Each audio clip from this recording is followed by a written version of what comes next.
प्रयागः पाटलीपुत्रं विजयानगरं महत् इन्द्रप्रस्थं सोमनाथस्तथा मृतसरः प्रियम्।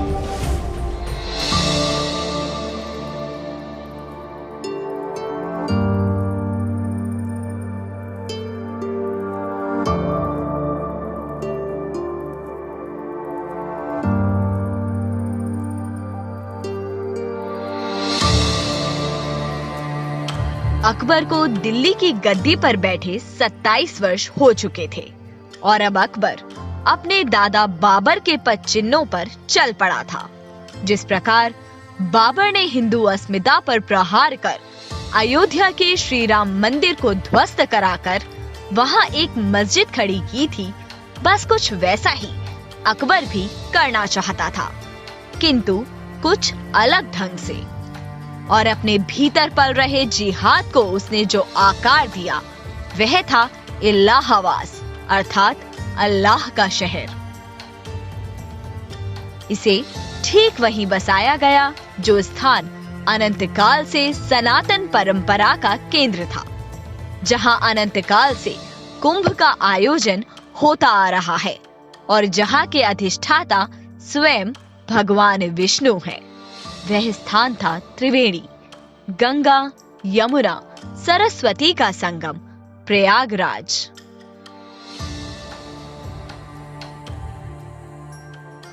जब भारत पर ईसाई शासन करने लगे तो रोमन लिपि में इसे इलाहाबाद लिखा जाने लगा और लोग इसे इलाहाबाद कहने लगे।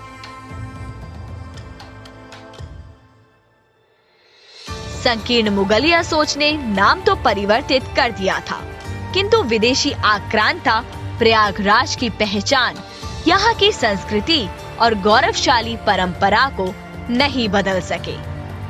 समय का चक्र घूमा और प्रयागराज को फिर से अपना खोया हुआ वैभव मिला और यह संभव कर दिखाया एक सन्यासी ने। वह सन्यासी जो उत्तर प्रदेश में सत्ता के शीर्ष पर पहुंचा और मुख्यमंत्री बना, मुख्यमंत्री योगी आदित्यनाथ। सृष्टि की रचना के पश्चात ब्रह्मा जी ने प्रकृष्ट यज्ञ करने के लिए जिस भूमि को चुना वह प्रयागराज ही थी। इसी प्रथम यज्ञ के प्र और याग अर्थात यज्ञ से मिलकर प्रयाग बना। प्रयागराज जिसका उल्लेख मिलता है ऋग्वेद में, रामायण में और महाभारत में। यहाँ भगवान विष्णु के 12 स्वरूप विद्यमान हैं, जिन्हें कहा जाता है द्वादश माधव। प्रयाग जन्मस्थली है सोम की, वरुण की और प्रजापति की। प्रयाग ज्ञान स्थली है ऋषि भारद्वाज की, ऋषि दुर्वासा की और ऋषि पन्ना की।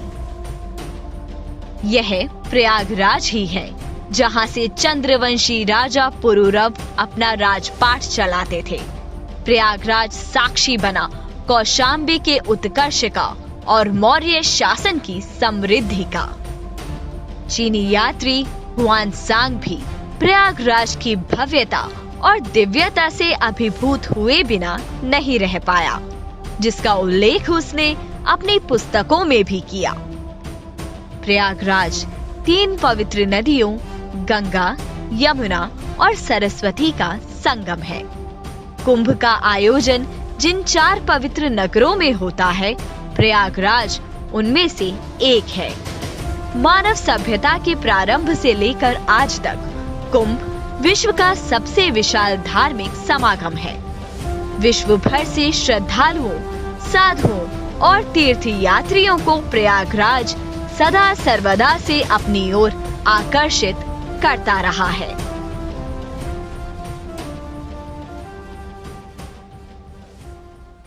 यदि आपको हमारा ये वीडियो पसंद आया तो इसे लाइक करें, शेयर करें और चैनल को सब्सक्राइब करना न भूलें।